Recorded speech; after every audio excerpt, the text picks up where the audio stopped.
ನಮಸ್ಕಾರ, ನೀವು ನೋಡ್ತಾ ಇದ್ದೀರಾ 9 AM ಬ್ರೇಕಿಂಗ್. ನಾನು ನವಿತಾ ಜೈನ್. ದಕ್ಷಿಣ ಕನ್ನಡ ಜಿಲ್ಲೆಯ 16 ಕಡೆ ಎನ್ಐಎ ದಾಳಿಯನ್ನ ಮಾಡಿದ್ದು ಬಂಟ್ವಾಳ, ಬೆಳ್ತಂಗಡಿ, ಉಪ್ಪಿನಂಗಡಿ, ವೇಣೂರು ಸೇರಿದಂತೆ 16 ಕಡೆ ರೇಡ್ ಮಾಡಿದೆ ಎನ್ಐಎ. ಮನೆ, ಕಚೇರಿ, ಒಂದು ಆಸ್ಪತ್ರೆಯ ಮೇಲೂ ದಾಳಿಯನ್ನ ಮಾಡಲಾಗಿದೆ. ದಕ್ಷಿಣ ಕನ್ನಡ ಜಿಲ್ಲೆಯಲ್ಲಿ ಬೆಳ್ಳಂಬೆಳಗ್ಗೆ ಎನ್ಐಎ ಅಧಿಕಾರಿಗಳು ರೇಡ್ ಮಾಡಿದ್ದಾರೆ. ಹವಾಲಾ ಹಣ ವರ್ಗಾವಣೆಯ ವಿಚಾರಕ್ಕೆ ಸಂಬಂಧಪಟ್ಟ ಹಾಗೆ ಈ ದಾಳಿಯಾಗಿದೆ. ಭಯೋತ್ಪಾದಕ ಕೃತ್ಯಕ್ಕೆ ಗಲ್ಫ್ ರಾಷ್ಟ್ರಗಳಿಂದ ಹವಾಲಾ ಹಣದ ಆರೋಪಕ್ಕೆ ಸಂಬಂಧಪಟ್ಟ ಹಾಗೆ ಪಿಎಫ್ಐ ಹವಾಲಾ ಹಣದ ಜಾಲವನ್ನ ಎನ್ಐಎ ಅಧಿಕಾರಿಗಳು ಭೇದಿಸ್ತಾ ಇದ್ದಾರೆ. ಈ ಹಿನ್ನೆಲೆಯಲ್ಲಿ 16 ಕಡೆ ಏಕಕಾಲಕ್ಕೆ ಎನ್ಐಎ ಅಧಿಕಾರಿಗಳ ತಂಡ ದಾಳಿಯನ್ನ ಮಾಡಿದೆ. ಇಷ್ಟಲ್ಲದೆ ಬಿಹಾರದ ಪಾಟ್ನಾದಲ್ಲಿ 2022ರ ಜುಲೈ ತಿಂಗಳಲ್ಲಿ ಪತ್ತೆಯಾಗಿದ್ದ ಫುಲ್ವಾರಿ ಶರೀಫ್ ಪ್ರಕರಣ, ಪ್ರಧಾನಿ ಮೋದಿ ಕಾರ್ಯಕ್ರಮದಲ್ಲಿ ವಿಧ್ವಂಸಕ ಕೃತ್ಯ ಎಸಗೋದಕ್ಕೆ ಸಂಚು ರೂಪಿಸಿದಂತಹ ಪ್ರಕರಣ, ದೇಶದಲ್ಲಿ ಕೋಮು ಗಲಭೆ ಸೃಷ್ಟಿಸುವ ಯತ್ನದ ಪ್ರಕರಣಕ್ಕೆ ಸಂಬಂಧಪಟ್ಟಂತೆ ಈಗಾಗಲೇ ಎಲ್ಲದರ ತನಿಖೆಯ ಜಾಡು ಹಿಡಿದು ದಕ್ಷಿಣ ಕನ್ನಡ ಜಿಲ್ಲೆಗೆ ಎನ್ಐಎ ಅಧಿಕಾರಿಗಳ ತಂಡ ಆಗಮಿಸಿದ್ದು, ಎನ್ಐಎ ಅಧಿಕಾರಿಗಳು 16 ಕಡೆ ಏಕಕಾಲದಲ್ಲಿ ದಾಳಿಯನ್ನ ಮಾಡಿದ್ದಾರೆ. ಬಿಹಾರದ ಪಾಟ್ನಾದಲ್ಲೂ 2022ರ ಜುಲೈನಲ್ಲಿ ಪತ್ತೆಯಾಗಿದ್ದಂತಹ ಪ್ರಕರಣಕ್ಕೆ ಸಂಬಂಧಪಟ್ಟ ಹಾಗೆ ಈಗಾಗಲೇ ಇದರ ಜಾಡನ್ನ ಹಿಡಿದು ಅದರ ಸುಳಿವಿನ ಮೇರೆಗೆ ಎನ್ಐಎ ಅಧಿಕಾರಿಗಳ ತಂಡ ಏಕಕಾಲದಲ್ಲಿ ದಾಳಿಯನ್ನ ನಡೆಸಿದೆ. ಇದರ ಬಗ್ಗೆ ಇನ್ನಷ್ಟು ಡೀಟೇಲ್ಸ್ ಕೊಡೋದಕ್ಕೆ ನಮ್ಮ ರಿಪೋರ್ಟರ್ ಕಿಶನ್ ಶೆಟ್ಟಿ ನೇರ ಸಂಪರ್ಕದಲ್ಲಿ ಜಾಯ್ನ್ ಆಗಿದ್ದಾರೆ. ಕಿಶನ್, ಬೆಳ್ಳಂಬೆಳಗ್ಗೆ ಎನ್ಐಎ ಅಧಿಕಾರಿಗಳ ತಂಡ 16 ಕಡೆ ದಾಳಿಯನ್ನ ಮಾಡಿದೆ. ಪ್ರಮುಖವಾಗಿ ಈಗ ಕರಾವಳಿ, ಒಂದ್ ಕಡೆ ಬಿಜೆಪಿಯ ಭದ್ರತೆಯಾದಂಥದ್ದು, ಹಿಂದುತ್ವದ ಅಲೆ ಇರುವಂತಹ ಕರಾವಳಿಯಲ್ಲೇ ಮೋದಿ ಹತ್ಯೆಗೆ ಸ್ಕೆಚ್ ಅನ್ನ ಹಾಕಲಾಗಿತ್ತ. ಯಾವೆಲ್ಲ ಸುಳಿವನ್ನ ಇಟ್ಟುಕೊಂಡು ಈಗ ಎನ್ಐಎ ಅಧಿಕಾರಿಗಳ ತಂಡ ದಾಳಿ ಮಾಡಿದೆ, ಏನೆಲ್ಲ ಸಾಕ್ಷ್ಯಗಳು ಸಿಕ್ಕಿದೆ?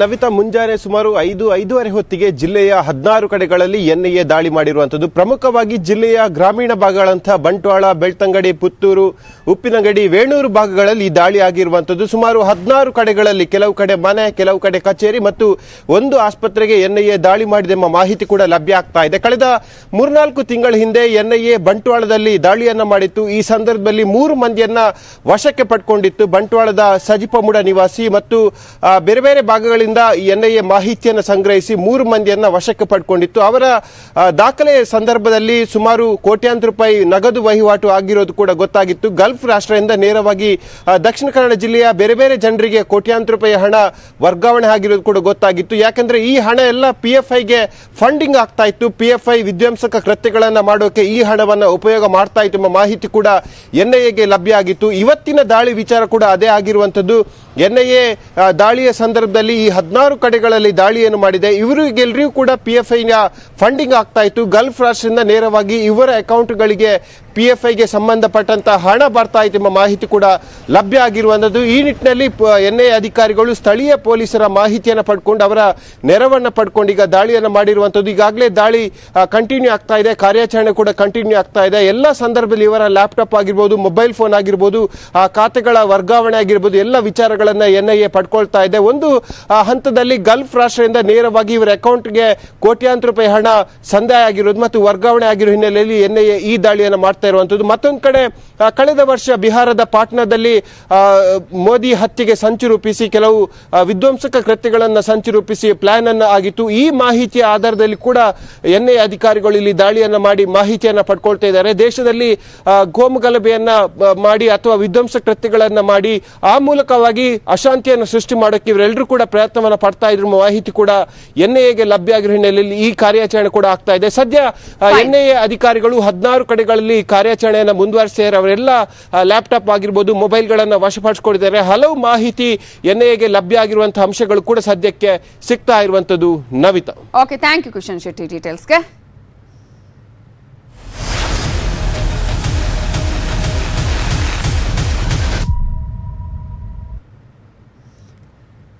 ಕಡೆ ಎನ್ಐಎ ದಾಳಿ ಆದ್ರೆ ರಾಜ್ಯದ ಹಲವು ಕಡೆ ಲೋಕಾಯುಕ್ತ ದಾಳಿಯೂ ನಡೆದಿದೆ. ಬೆಂಗಳೂರು, ತುಮಕೂರು, ಹಾವೇರಿ, ಬೀದರ್ನಲ್ಲಿ ರೇಡ್ ಆಗಿದೆ.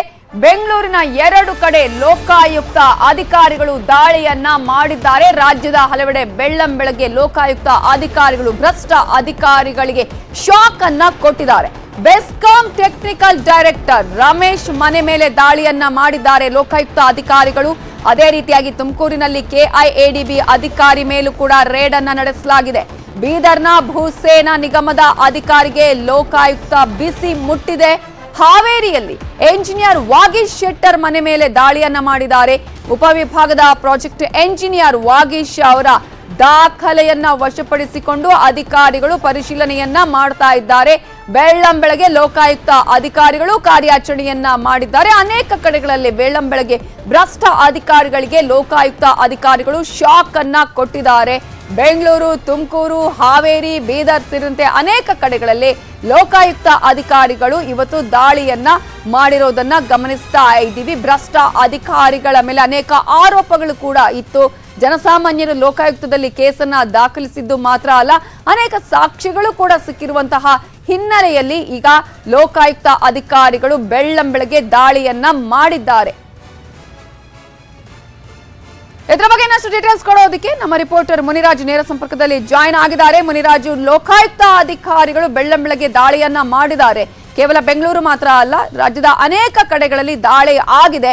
ಯಾರ್ಯಾರ ಮೇಲೆ ಏನೆಲ್ಲ ಆರೋಪಗಳು ಕೇಳಿ ಬಂದಿತ್ತು, ಈಗ ಲೋಕಾಯುಕ್ತ ಅಧಿಕಾರಿಗಳ ದಾಳಿಯ ಸಂದರ್ಭದಲ್ಲಿ ಏನೆಲ್ಲ ಸಿಕ್ಕಿದೆ?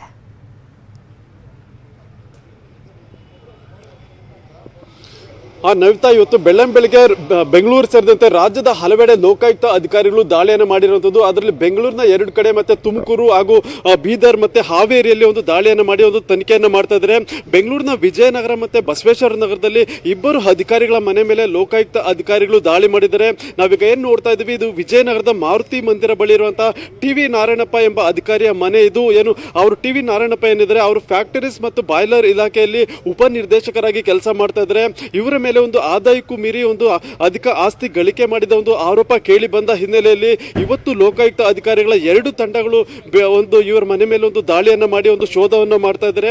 ಈಗಾಗಲೇ ಈ ಒಂದು ಮನೆಗೆ ಲೋಕಾಯುಕ್ತ SP ಆಗಿರುವಂತಹ ಅಶೋಕ್ ಅವರು ಸಹ ಒಂದು ಭೇಟಿಯನ್ನು ಕೊಟ್ಟು ದಾಳಿಯ ಬಗ್ಗೆ ಒಂದು ಮಾಹಿತಿಯನ್ನು ಪಡ್ಕೊಂಡಿದ್ದಾರೆ. ಸುಮಾರು ಒಂದು 5-6 ಜನ ಲೋಕಾಯುಕ್ತ ಅಧಿಕಾರಿಗಳು ಈಗ ಈ ಒಂದು ಮನೆಯಲ್ಲಿ ಕಾಗದ ಪತ್ರಗಳನ್ನ ಶೋಧ ಮಾಡ್ತಾ ಇದ್ದಾರೆ. ಏನು ನಾರಾಯಣಪ್ಪನವರ ಒಂದು ಆಸ್ತಿ ಏನಿದೆ, ಆದಾಯ ಏನಿದೆ, ಮತ್ತೆ ಅವರು ಮಾಡಿರುವಂತಹ ಆಸ್ತಿ ಪತ್ರಗಳು ಇರಬಹುದು ಮತ್ತೆ ಬ್ಯಾಂಕ್ ವಿವರಗಳಿರ್ಬೋದು, ಎಲ್ಲವನ್ನೂ ಸಹ ಅಧಿಕಾರಿಗಳು ಕೂಲಂಕುಷವಾಗಿ ಪರಿಶೀಲನೆ ಮಾಡ್ತಾ ಇದ್ದಾರೆ. ಇವತ್ತು ಬೆಳಗ್ಗೆಯಿಂದಲೂ ಸಹ ಈ ಒಂದು ದಾಳಿ ನಡೆದಿದ್ದು, ಬಹುಶಃ ಇನ್ನೂ ಸಹ ಸಂಜೆವರೆಗೂ ಈ ಒಂದು ದಾಳಿ ಮುಂದುವರಿಯೋ ಸಾಧ್ಯತೆ ಇದೆ. ಯಾಕಂದ್ರೆ ಅಧಿಕಾರಿಗಳು ಈ ಒಂದು ಅಧಿಕಾರಿಯ ಮೇಲೆ ಸಾರ್ವಜನಿಕರು ಇರ್ಬೋದು ಮತ್ತೆ ಒಂದು ಲೋಕಾಯುಕ್ತ ಅಧಿಕಾರಿಗಳ ಒಂದು ತಂಡ ಏನಿದೆ ಅವರು ಒಂದು ನಿಗಾವನ್ನು ಇಟ್ಟಿರ್ತಾರೆ. ಇವರ ಆದಾಯ ಏನಿದೆ ಮತ್ತೆ ಆದಾಯದ ಮೂಲಗಳು ಯಾವ್ದ್ಯಾವ್ದಿದೆ ಮತ್ತೆ ಆಸ್ತಿ ವಿವರಗಳಿರ್ಬೋದು, ಎಲ್ಲವನ್ನೂ ಸಹ ಕೂಲಂಕುಷವಾಗಿ ನಿಗಾ ಇಟ್ಟು ಪರಿಶೀಲನೆ ಮಾಡ್ತಾ ಇರ್ತಾರೆ. ನಂತರ ಇವತ್ತು ಏಕಾಏಕಿಯಾಗಿ ಇವರ ಮನೆ ಮೇಲೆ ಒಂದು ದಾಳಿಯನ್ನು ಮಾಡಿಸಿ ಈಗ ಮಾಡಿ ಒಂದು ಪರಿಶೀಲನೆ ಮಾಡ್ತಾ ಇದ್ದಾರೆ. ಮತ್ತೆ ಅದೇ ರೀತಿ ಬಸವೇಶ್ವರ ನಗರದ ಮತ್ತೊಬ್ಬ ಅಧಿಕಾರಿ ಏನು ರಮೇಶ್ ಎಂಬುವರ ಮೇಲೂ ಸಹ ಒಂದು ಅಧಿಕಾರಿಗಳು ದಾಳಿಯನ್ನು ಮಾಡಿದ್ದಾರೆ. ಏನು ರಮೇಶ್ ಅವರು ಬೆಸ್ಕಾಂನ ಒಂದು ಟೆಕ್ನಿಕಲ್ ವಿಭಾಗದ ಡೈರೆಕ್ಟರ್ ಆಗಿ ಕೆಲಸ ಮಾಡ್ತಾ ಇದ್ದಾರೆ. ಅವ್ರ ಮೇಲೂ ಸಹ ಒಂದು ಆದಾಯಕ್ಕೂ ಮೀರಿದ ಒಂದು ಅಧಿಕ ಆಸ್ತಿ ಗಳಿಕೆ ಮಾಡಿದ್ದಾರೆ ಅಂತೇಳಿ ಆರೋಪ ಕೇಳಿ ಬಂದ ಹಿನ್ನೆಲೆಯಲ್ಲಿ ಅಲ್ಲಿ ಕೂಡ 2 ತಂಡಗಳು ದಾಳಿಯನ್ನು ನಡೆಸಿ ಒಂದು ಶೋಧವನ್ನು ಮಾಡ್ತಾ ಇರುತ್ತದೆ. ಇವತ್ತು ಬೆಳಗ್ಗೆ ಬೆಂಗಳೂರಿನ 2 ಕಡೆ ಈ ಒಂದು ದಾಳಿ ನಡೆದಿದ್ದು, ಅಧಿಕಾರಿಗಳು ಈ ಒಂದು ಅವರ ಆಸ್ತಿ ವಿವರ ಇರಬಹುದು ಮತ್ತೆ ಸರ್ಕಾರದಿಂದ ಬರುವಂತಹ ಆದಾಯ ಇರಬಹುದು ಮತ್ತೆ ಅವರು ಸಂಪಾದನೆ ಮಾಡಿರುವಂತಹ ಆಸ್ತಿ ವಿವರಗಳನ್ನ ಕಲೆಕ್ಟ್ ಮಾಡ್ತಾ ಇದ್ದಾರೆ. ಓಕೆ, ಥ್ಯಾಂಕ್ ಯು ಮುನಿರಾಜ್ ಈ ಕ್ಷಣದ ಡೀಟೇಲ್ಸ್ಗೆ. ಬೆಂಗಳೂರಲ್ಲಿ 2 ಕಡೆ, ತುಮಕೂರು, ಹಾವೇರಿ, ಬೀದರ್ ಹೀಗೆ ರಾಜ್ಯದ ಅನೇಕ ಕಡೆ ಲೋಕಾಯುಕ್ತ ದಾಳಿ ಆಗಿದೆ. ಭ್ರಷ್ಟ ಅಧಿಕಾರಿಗಳ ವಿರುದ್ಧ ಲೋಕಾಯುಕ್ತ ಅಧಿಕಾರಿಗಳು ದಾಳಿಯನ್ನ ಮಾಡಿದ್ದಾರೆ. ಬೆಸ್ಕಾಂ ಟೆಕ್ನಿಕಲ್ ಡೈರೆಕ್ಟರ್ ರಮೇಶ್ ಅವರ ಮನೆ ಮೇಲೆ ದಾಳಿಯನ್ನ ಮಾಡಿದ್ದಾರೆ ಲೋಕಾಯುಕ್ತ ಅಧಿಕಾರಿಗಳು. ಹಾವೇರಿಯ ವಾಗೀಶ್ ಶೆಟ್ಟರ್ ಮನೆ ಮೇಲೂ ಕೂಡ ದಾಳಿಯನ್ನ ಮಾಡಿದ್ದಾರೆ.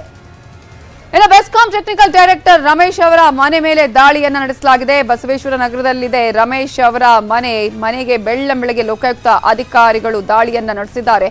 ಬಾಯ್ಲರ್ ನಿಗಮ ಅಧಿಕಾರಿ ಮನೆಗೆ ದಾಳಿಯನ್ನ ಮಾಡಿದ್ದು ಈಗಾಗಲೇ ದಾಖಲೆಗಳ ಪರಿಶೀಲನೆಯಲ್ಲಿ ತೊಡಗಿಸಿಕೊಂಡಿದ್ದಾರೆ. ಟಿ.ವಿ. ನಾರಾಯಣಪ್ಪ ಬಾಯ್ಲರ್ ನಿಗಮದ ಡೆಪ್ಯೂಟಿ ಡೈರೆಕ್ಟರ್ ಆಗಿದ್ದಾರೆ. ಅವರ ಮೇಲೂ ಕೂಡ ಅನೇಕ ಈಗಾಗಲೇ ಆರೋಪಗಳು ಕೇಳಿ ಬಂದಿತ್ತು. ಇನ್ನು 2 ಕಡೆ ದಾಳಿ ನಡೆಸುವಂತಹ ಸಂದರ್ಭದಲ್ಲೂ ಕೂಡ ಕಡತಗಳ ಪರಿಶೀಲನೆಯನ್ನ ಮಾಡ್ತಿದ್ದಾರೆ. ಆದಾಯ ಮೀರಿ ಆಸ್ತಿಯನ್ನ ಗಳಿಕೆ ಮಾಡಿದ್ದಾರೆ ಅನ್ನುವಂತಹ ಆರೋಪ. ಕೆಐಎಡಿಬಿ ಅಧಿಕಾರಿ ಮನೆಯಲ್ಲೂ ಶೋಧವನ್ನ ಮಾಡ್ತಾ ಇದ್ದಾರೆ ಲೋಕಾಯುಕ್ತ ಅಧಿಕಾರಿ ನರಸಿಂಹಮೂರ್ತಿ. ಕೆಐಎಡಿಬಿ ಅಧಿಕಾರಿ ಇವರ ಮನೆ ಮೇಲೂ ಕೂಡ ದಾಳಿ ನಡೆದಿದೆ. ತುಮಕೂರಿನ RT ನಗರದಲ್ಲಿದೆ ಅವರ ಮನೆ ಮೇಲೂ ಕೂಡ ದಾಳಿಯನ್ನ ನಡೆಸಲಾಗಿದೆ. ಈಗಾಗಲೇ ದಾಖಲೆಗಳನ್ನ ವಶಪಡಿಸಿಕೊಂಡಿದ್ದಾರೆ. ಅಕ್ರಮ ಆದಾಯ ಮಾಡಿದ್ದಾರೆ, ಆದಾಯಕ್ಕಿಂತಲೂ ಹೆಚ್ಚಿನ ಒಂದು ಆದಾಯವನ್ನ ಗಳಿಸಿದ್ದಾರೆ ಅನ್ನುವಂತಹ ಹಿನ್ನೆಲೆಯಲ್ಲಿ ದಾಳಿಯನ್ನ ನಡೆಸಲಾಗಿದೆ. ನಿರ್ಮಿತಿ ಕೇಂದ್ರದ ವಾಗೀಶ್ ಶೆಟ್ಟರ್ ಅವರ ಮನೆಯಲ್ಲೂ ಕೂಡ ಅಧಿಕಾರಿಗಳು ಶೋಧವನ್ನ ನಡೆಸಿದ್ದಾರೆ. ರಾಣೆಬೆನ್ನೂರಿನ ಇಂಜಿನಿಯರ್ ಇವರು ವಾಗೀಶ್ ಅವರ ಮನೆ ಮೇಲೆ ಲೋಕಾಯುಕ್ತ ದಾಳಿ ನಡೆದಿದೆ. ಐಷಾರಾಮಿ ಮನೆ ಇದೆ ರಾಣೆಬೆನ್ನೂರು ನಗರದಲ್ಲಿ. ಐಷಾರಾಮಿ ಮನೆಯ ಒಳಗಡೆ ಈಗ ಒಂದಷ್ಟು ದಾಖಲೆಗಳ ಪರಿಶೀಲನೆಯಲ್ಲೂ ಕೂಡ ತೊಡಗಿಸಿಕೊಂಡಿದ್ದಾರೆ. ಲೋಕಾಯುಕ್ತ ಡಿವೈಎಸ್ಪಿ ಚಂದ್ರಶೇಖರ್ ಅವರ ನೇತೃತ್ವದಲ್ಲಿ ಈ ದಾಳಿಯಾಗಿದೆ. ಅಕ್ರಮ ಮರಳು ಮಾರಾಟ ಆರೋಪದಡಿ ದಾಳಿಯನ್ನ ನಡೆಸಲಾಗಿದೆ. ಹಾಗೆಯೇ ಬೀದರಲ್ಲೂ ಕೂಡ ಲೋಕಾಯುಕ್ತ ಅಧಿಕಾರಿಗಳು ಬೆಳ್ಳಂಬೆಳಗ್ಗೆ ದಾಳಿಯನ್ನ ಮಾಡಿ ಅಧಿಕಾರಿಗಳಿಗೆ ಶಾಕ್ ಕೊಟ್ಟಿದ್ದಾರೆ. ಭೂಸೇನಾ ನಿಗಮದ ಅಧಿಕಾರಿಯ ಮನೆಗೆ ಇವರು ದಾಳಿ ಮಾಡಿದ್ದು. ಭೂಸೇನಾ ನಿಗಮದ ಈ ಜರಣಪ್ಪ ಚಿಂಚೋಳಿಕರ್ ಅವರ ಮನೆ ಮೇಲೆ ದಾಳಿಯನ್ನ ಮಾಡಲಾಗಿದೆ. ಹಾಗೆಯೇ ಬೀದರ್ ಚಿಟಗುಪ್ಪದಲ್ಲಿ ಲೋಕಾಯುಕ್ತ ಅಧಿಕಾರಿಗಳು ಪರಿಶೀಲನೆಯಲ್ಲಿ ತೊಡಗಿಸಿಕೊಂಡಿದ್ದಾರೆ. ಬೀದರಲ್ಲೂ ಕೂಡ ಈಗ ದಾಖಲೆಗಳ ಪರಿಶೀಲನೆಯನ್ನ ಮಾಡ್ತಾ ಇದ್ದಾರೆ ಲೋಕಾಯುಕ್ತ ಅಧಿಕಾರಿಗಳು. ಇನ್ನು ಸಚಿವ ಸ್ಥಾನ ಹಂಚಿಕೆ ಆಯ್ತು. ಈಗ ಬಿಡಿಎ ಟೆನ್ಷನ್. ಬಿಡಿಎ ಅಧ್ಯಕ್ಷ ಹುದ್ದೆಯ ಮೇಲೆ ಪ್ರಭಾವಿ ಶಾಸಕರು ಕಣ್ಣಿಟ್ಟಿದ್ದಾರೆ. ಇಬ್ಬರು ಶಾಸಕರಿಂದ ಬಿಡಿಎ ಅಧ್ಯಕ್ಷ ಗಾದಿ ಮೇಲೆ ಕಣ್ಣಿಡಲಾಗಿದ್ದು ಸಚಿವ ಸ್ಥಾನದ ಹಂಚಿಕೆ ಆಗಿದೆ. ಈಗಾಗಲೇ ಸಚಿವ ಸ್ಥಾನದ ಮೇಲೆ ಅನೇಕರು ಬೇರೆ ಬೇರೆ ಪ್ರಭಾವಿ ಖಾತೆಗಳ ಮೇಲೆ ಕಣ್ಣಿಟ್ಟಿದ್ರು. ಅದನ್ನ ಹೇಗೂ ಕೂಡ ಒಂದಷ್ಟು ಅಸಮಾಧಾನ ಇದ್ರು ಶಮನಗೊಳಿಸುವಂತ ಪ್ರಯತ್ನ ಆಗಿದೆ. ಬಟ್ ಈಗ ಬಿಡಿಎ ಮೇಲೆ ಪ್ರಭಾವಿ ಶಾಸಕರು ಕಣ್ಣಿಟ್ಟಿದ್ದಾರೆ. ಇದರಲ್ಲಿ ಪ್ರಮುಖವಾಗಿ ಎನ್.ಎ. ಹ್ಯಾರಿಸ್ ಹಾಗೇನೆ ಎಂ ಕೃಷ್ಣಪ್ಪ ಮಗ ಪ್ರಿಯಾ ಕೃಷ್ಣ ಕಣ್ಣಿಟ್ಟಿದ್ದಾರೆ. ನನ್ನ ಮಗನಿಗೆ ಬಿಡಿಎ ಹುದ್ದೆ ಬೇಕು ಅಂತ ಕೇಳ್ತಿದ್ದಾರಂತೆ ಎಂ ಕೃಷ್ಣಪ್ಪ ಅವರು. ಆದ್ರೆ ನನಗೆ ಬಿಡಿಎ ಹುದ್ದೆ ಬೇಕು ಅಂತ ಹೇಳಿ ಡಿಕೆಶಿ ಬಳಿ ಹ್ಯಾರಿಸ್ ಬಿಗಿಪಟ್ಟನ್ನ ಹಿಡಿದಿದ್ದಾರೆ. ಬಿಡಿಎ ಅಂತ ಹೇಳಿದ್ರೇನೆ ಗೊತ್ತು ಈಗ ಜನರಿಗೆ ಯಾವ ರೀತಿ ಆಗಿದೆ ಅನ್ನೋದು. ಈ ಹಿನ್ನೆಲೆಯಲ್ಲಿ ಈಗ ಇಬ್ಬರು ಎಂಎಲ್ಎಗಳು ಬಿಡಿಎ ಅಧ್ಯಕ್ಷ ಗಾದಿ ಮೇಲೆ ಕಣ್ಣನ್ನ ಇಟ್ಟಿದ್ದಾರೆ. ಅದರಲ್ಲಿ ಎನ್.ಎ. ಹ್ಯಾರಿಸ್ ಮತ್ತು ಪ್ರಿಯಾ ಕೃಷ್ಣ ಅವರ ಪರವಾಗಿ ಅವರ ತಂದೆ ಈಗ ಲಾಬಿಯನ್ನ ಮಾಡ್ತಿದ್ದಾರೆ. ಇದರ ಬಗ್ಗೆ ಇನ್ನಷ್ಟು ಡೀಟೇಲ್ಸ್ ಕೊಡೋದಕ್ಕೆ ನಮ್ಮ ರಿಪೋರ್ಟರ್ ಆಶಿಕ್ ಮುಲ್ಕಿ ನೇರ ಸಂಪರ್ಕದಲ್ಲಿ ಜಾಯ್ನ್ ಆಗಿದ್ದಾರೆ. ಆಶಿಕ್, ಬಿಡಿಎ ಹುದ್ದೆ ಅಧ್ಯಕ್ಷ ಗಾದಿ ಅಂದ್ರೆ ಯಾವ ರೀತಿ ಆಗಿದೆ ಅನ್ನೋದು ಎಲ್ಲರ ಜನರಿಗೂ ಕೂಡ ಗೊತ್ತಿದೆ. ಸೊ ಇಂತಹ ಒಂದು ಪ್ರಭಾವಿ ಅಧ್ಯಕ್ಷ ಗಾದಿ ಮೇಲೆ ಈಗ ಇಬ್ಬರು ಕಣ್ಣನ್ನ ಇರುವಂತಹ ಹಿನ್ನೆಲೆಯಲ್ಲಿ ಯಾರಿಗೆ ಸಿಗುವ ಸಾಧ್ಯತೆ ಇದೆ? ಯಾವ ರೀತಿಯಾಗಿ ಲಾಬಿ ಮಾಡಲಾಗ್ತಾ ಇದೆ?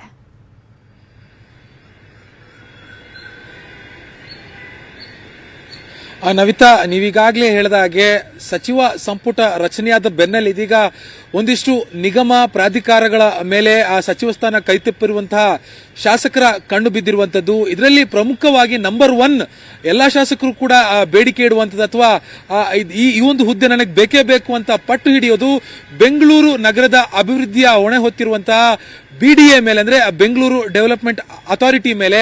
ಇದೀಗ ಕಾಂಗ್ರೆಸ್ನಲ್ಲಿ ಇಬ್ಬರು ಪ್ರಭಾವಿ ಶಾಸಕರ ನಡುವೆ ತೀವ್ರ ಪೈಪೋಟಿ ಹಾಕ್ತಾ ಇರುವಂತದ್ದು. ಒಂದ್ ಕಡೆಯಿಂದ ಶಾಂತಿನಗರ ಶಾಸಕರಾಗಿರುವಂತಹ ಎನ್.ಎ. ಹ್ಯಾರಿಸ್ ಅವರು ಬಿಡಿಎ ಮೇಲೆ ಕಂಡಿಟ್ಟು ಈಗಾಗಲೇ ಬೆಂಗಳೂರು ಅಭಿವೃದ್ಧಿ ಸಚಿವರಾಗಿರುವಂತಹ ಡಿ.ಕೆ. ಶಿವಕುಮಾರ್ ಅವರ ಮುಂದೆ ನನಗೆ ಬಿಡಿಎ ಪಟ್ಟ ಕೊಡ್ಲೇಬೇಕು ಅನ್ನುವಂತ ಒಂದು ಬಿಗಿ ಪಟ್ಟನ್ನ ಹಿಡಿದಿರುವಂತದ್ದು. ಜೊತೆಗೆ 4 ಬಾರಿ ನಾನು ಈ ಬಾರಿ ಸೇರಿದಂತೆ 4 ಬಾರಿ ಶಾಸಕನಾಗಿ ಆಯ್ಕೆಯಾಗಿದ್ದೀನಿ. ಹೀಗಾಗಿ ನನಗೆ ಸಚಿವ ಸ್ಥಾನ ಕೂಡ ಮಿಸ್ ಆಗಿದೆ ಅಲ್ಪಸಂಖ್ಯಾತ ಕೋಟಾದಡಿಯಲ್ಲಿ. ಹೀಗಿದ್ರೂ ಕೂಡ ನನಗೆ ಬಿಡಿಎ ಅಧ್ಯಕ್ಷರ ಹುದ್ದೆಯನ್ನು ಕೊಡಲೇಬೇಕು ಅನ್ನುವಂತ ಒಂದು ಬಿಗಿ ಪಟ್ಟನ್ನ ಡಿ.ಕೆ. ಶಿವಕುಮಾರ್ ಅವರ ಮುಂದೆ ಇಟ್ಟಿರುವಂತದ್ದು. ಡಿ.ಕೆ. ಕೂಡ ಬಹುತೇಕ ಎನ್.ಎ. ಹ್ಯಾರಿಸ್ ಕಡೆನೆ ಒಲವು ತೋರಿಸಿದ್ದಾರೆ ಅನ್ನುವಂತ ಒಂದು ಮಾಹಿತಿಗಳು ಕೂಡ ಸಿಗ್ತಾ ಇರುವಂತದ್ದು. ಆದ್ರೆ ಮತ್ತೊಂದು ಕಡೆಯಿಂದ ವಿಜಯನಗರ ಶಾಸಕರಾಗಿರುವಂತಹ ಎಂ ಕೃಷ್ಣಪ್ಪ ಅವರು ಕೂಡ ಈ ಬಾರಿ ಬಹಳ ದೊಡ್ಡ ಮಟ್ಟದಲ್ಲಿ ಲಾಬಿಯನ್ನ ಮಾಡಿದ್ರು ಸಚಿವ ಸ್ಥಾನಕ್ಕಾಗಿ. ಈ ಬಾರಿ ಸಚಿವ ಸ್ಥಾನ ಸಿಗಲೇಬೇಕು ಅನ್ನುವಂತ ನಿಟ್ಟಿನಲ್ಲಿ ಸಾಕಷ್ಟು ಪೈಪೋಟಿಯನ್ನ ಕೂಡ ಕೊಟ್ಟಿದ್ರು. ಆದ್ರೆ ಕೊನೆ ಕ್ಷಣದಲ್ಲಿ ಅವರಿಗೆ ಸಚಿವಗಿರಿ ಕೈ ತಪ್ಪಿ ಹೋಯಿತು. ಆದ್ರೆ ಇದೀಗ ತನ್ನ ಮಗ ಗೋವಿಂದರಾಜನಗರ ಶಾಸಕರಾಗಿರುವಂತಹ ಪ್ರಿಯಾ ಕೃಷ್ಣ ಅವರಿಗೆ ಬಿಡಿಎ ಅಧ್ಯಕ್ಷ ಪಟ್ಟ ಕಟ್ಟೋದಕ್ಕೆ ಅವರು ಹೈಕಮಾಂಡ್ ಮತ್ತೆ ಹಿರಿಯ ನಾಯಕರಲ್ಲಿ ಒಂದು ರೀತಿಯ ಲಾಬಿಯನ್ನ ಮಾಡ್ತಾ ಇರುವಂತದ್ದು. ಪ್ರಿಯಾ ಕೃಷ್ಣ ಅವರು ಈ ಒಂದು ಬಿಜೆಪಿಯ ಒಂದು ಪ್ರಬಲ ಕ್ಷೇತ್ರವಾಗಿರುವಂತಹ ಗೋವಿಂದರಾಜನಗರದಲ್ಲಿ ಈ ಬಾರಿ ಗೆಲುವನ್ನ ಸಾಧಿಸಿ ಬಂದಿದ್ದಾರೆ. ಜೊತೆಗೆ 3 ಬಾರಿ ಶಾಸಕರಾಗಿ ಆಯ್ಕೆಯಾಗಿ ಬಂದಿದ್ದಾರೆ. ಮತ್ತೆ ಯುವಕರು ಕೂಡ. ಹೀಗಾಗಿ ಇಂಥ ಯುವ ನಾಯಕರಿಗೆ ಬಿಡಿಎ ಪಟ್ಟ ಕಟ್ಟೋದ್ರಿಂದ ಮತ್ತಷ್ಟು ಅಭಿವೃದ್ಧಿ ಮಾಡೋದಕ್ಕೆ ಸಾಧ್ಯ ಆಗುತ್ತೆ ಅನ್ನುವಂತ ಒಂದು ಮಾತುಗಳನ್ನ ಸಿದ್ದರಾಮಯ್ಯನವರ ಬಳಿ ಹೇಳ್ತಾ ಇರುವಂತದ್ದು. ಒಂದ್ ಕಡೆಯಿಂದ ಸಿದ್ದರಾಮಯ್ಯನವರ ಬಣದಲ್ಲಿ ಮತ್ತೆ ಆಪ್ತವಾಗಿ ಗುರುತಿಸಿಕೊಂಡಿರುವಂತಹ ಎಂ ಕೃಷ್ಣಪ್ಪ ಅವರು, ಇನ್ನೊಂದು ಕಡೆಯಿಂದ ಡಿ.ಕೆ.ಶಿ ಬಣದಲ್ಲಿ ಆಪ್ತರಾಗಿ ಗುರುತಿಸಿಕೊಂಡಿರುವಂತಹ ಎನ್.ಎ. ಹ್ಯಾರಿಸ್ ಅವರು ಇದೀಗ ಈ ಬಿಡಿಎ ಅಧ್ಯಕ್ಷ ಸ್ಥಾನಕ್ಕಾಗಿ ಪ್ರಬಲ ಪೈಪೋಟಿಯನ್ನ ಕೊಡ್ತಾ ಇರುವಂತದ್ದು. ಆದ್ರೆ ಇಲ್ಲಿ ಈ ಒಂದು ನಿಗಮಗಳು ಮತ್ತೆ ಪ್ರಾಧಿಕಾರದ ನೇಮಕಾತಿಗಳಲ್ಲಿ ಒಂದು ಸರ್ವಾಧಿಕಾರ ಇರುವಂತದ್ದು ಮುಖ್ಯಮಂತ್ರಿಗಳಿಗೆ. ಹೀಗಾಗಿ ಅವರು ಯಾವ ರೀತಿಯಾಗಿರುವಂತಹ ತೀರ್ಮಾನವನ್ನ ತೆಗೆದುಕೊಳ್ತಾರೆ ಅನ್ನುವಂಥದ್ದು ಬಹಳ ಕುತೂಹಲಕಾರಿಯಾಗಿರುವ ಸಂಗತಿ. ಆದ್ರೆ ಇಲ್ಲಿ DCM ಅಂದ್ರೆ DK ಶಿವಕುಮಾರ್ ಅವರು ಕೂಡ ಕೆಲವೊಂದಿಷ್ಟು ತೀರ್ಮಾನಗಳಲ್ಲಿ ತಮ್ಮನ್ನು ಕೂಡ ಇನ್ವಾಲ್ವ್ ಮಾಡಬೇಕು ಅನ್ನುವಂತ ಒಂದು ಕಂಡೀಷನ್ ಅನ್ನು ಕೂಡ ಈ ಹಿಂದೆನೆ ಇಟ್ಟಿದ್ರು. ಮತ್ತೆ ಅವರು ಬೆಂಗಳೂರು ಡೆವಲಪ್ಮೆಂಟ್ ಇನ್ಚಾರ್ಜ್ ಮಿನಿಸ್ಟರ್ ಕೂಡ ಆಗಿರೋದ್ರಿಂದ ಬಹುತೇಕ NA ಹ್ಯಾರಿಸ್ ಅವರಿಗೆ ಈ ಒಂದು BDA ಅಧ್ಯಕ್ಷ ಸ್ಥಾನ ಒಲಿಯುವಂತ ಸಾಧ್ಯತೆಗಳು ಇರುವಂತದ್ದು. Navita, okay, thank you Ashik Mulki ಡೀಟೇಲ್ಸ್ಗೆ. ಯಾರಿಗೆ ಸಿಗುತ್ತೆ BDA ಅಧ್ಯಕ್ಷ ಗಾದಿ ಅನ್ನೋದನ್ನ ನೋಡೋಣ. ಅದೇ ರೀತಿಯಾಗಿ ಕೈ ಸರ್ಕಾರದಲ್ಲಿ RSS ಮೈಂಡ್ ಸೆಟ್ ನ ಅಧಿಕಾರಿಗಳು ಟಾರ್ಗೆಟ್ ಆಗ್ತಾ ಇದ್ದಾರೆ. ಇದರ ಬಗ್ಗೆ ಡೀಟೇಲ್ಸ್ ಕೊಡ್ತೀವಿ ಬ್ರೇಕ್ ಆದ್ಮೇಲೆ.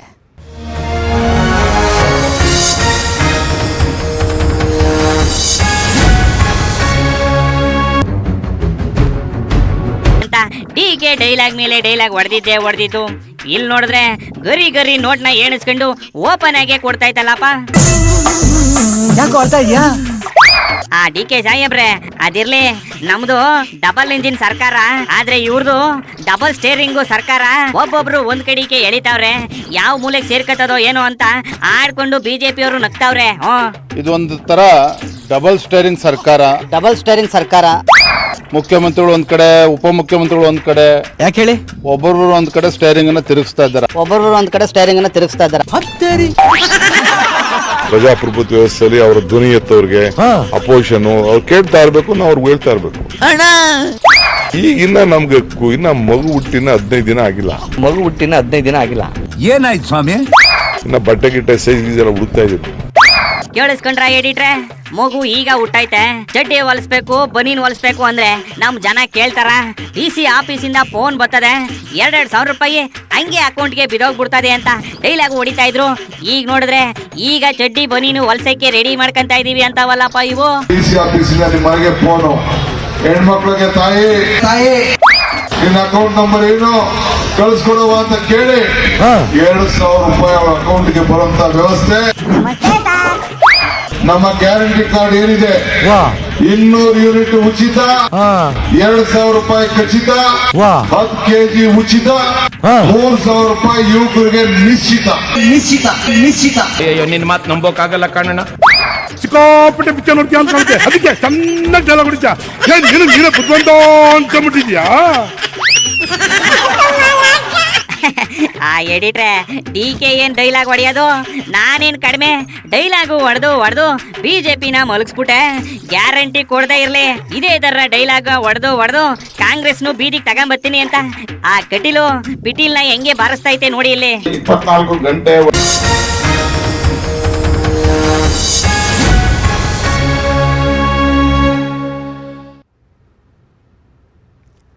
Welcome back. ಇವತ್ತಿನಿಂದ ರಾಜ್ಯದಾದ್ಯಂತ ಶಾಲೆಗಳು ಆರಂಭ ಆಗ್ತಾ ಇದೆ. ಪ್ರಾಥಮಿಕ ಮತ್ತು ಪ್ರೌಢ ಶಾಲೆಗಳು ಇವತ್ತಿನಿಂದ ಆರಂಭ ಆಗ್ತಾ ಇದ್ದು, ಶೈಕ್ಷಣಿಕ ಮಾರ್ಗಸೂಚಿಯಂತೆ ಮಕ್ಕಳ ಸ್ವಾಗತಕ್ಕೆ ಸಿದ್ಧತೆಯನ್ನ ಮಾಡಿಕೊಂಡಿವೆ ಶಾಲೆಗಳು.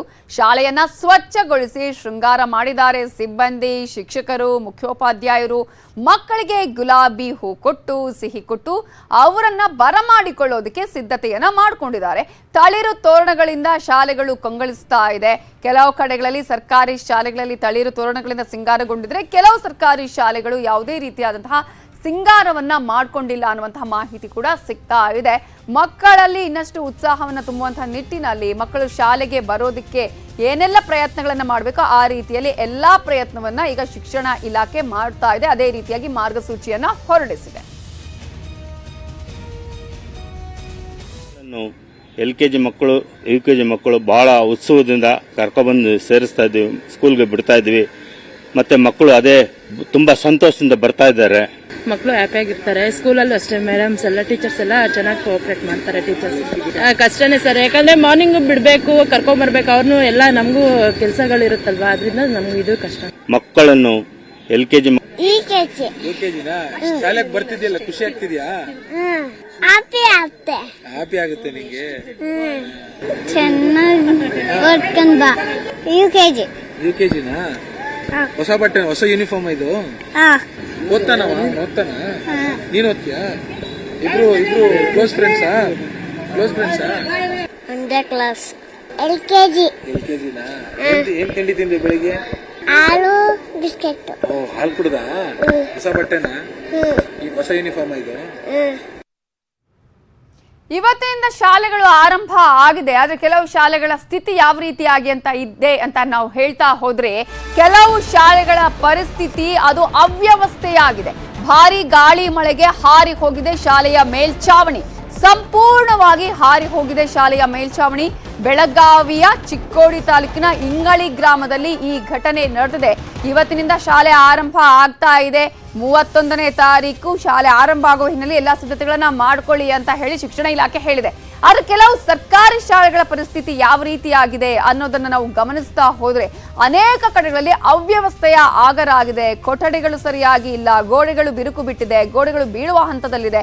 ಆದ್ರೆ ಈ ಶಾಲೆಯ ಪರಿಸ್ಥಿತಿ ನೋಡಿ, ಇಲ್ಲಿ ಶಾಲೆಯ ಮೇಲ್ಛಾವಣಿಯೇ ಹಾರಿ ಹೋಗಿದೆ, ಸಂಪೂರ್ಣವಾಗಿ ಅಲ್ಲಿ ಬಿದ್ದಿರೋದನ್ನ ನಾವು ಗಮನಿಸ್ತಾ ಇದ್ದೀವಿ. ಇದು ಬೆಳಗಾವಿಯ ಚಿಕ್ಕೋಡಿ ತಾಲೂಕಿನ ಇಂಗಳಿಯಲ್ಲಿರುವಂತಹ ಶಾಲೆ. ಈ ಶಾಲೆ ಒಂದು ಮಳೆಗೆನೆ ಅಲ್ಲಿನ ಮೇಲ್ಛಾವಣಿಯೇ ಹಾರಿ ಹೋಗಿದೆ. Welcome back. ಅಪಾಯದ ಅಡಿಯಲ್ಲಿ ಮಕ್ಕಳ ಭವಿಷ್ಯ. ಸರ್ಕಾರಿ ಶಾಲೆಗಳ ಸ್ಥಿತಿಗತಿ ಹೇಗಿದೆ? ಸರ್ಕಾರಿ ಶಾಲೆಗಳಿಗೆ ಕಾಯಕಲ್ಪ ಯಾವಾಗ? ಸರ್ಕಾರಿ ಶಾಲೆ ಉಳಿಸಿ, ಇದು ನ್ಯೂಸ್ 18 ಅಭಿಯಾನ.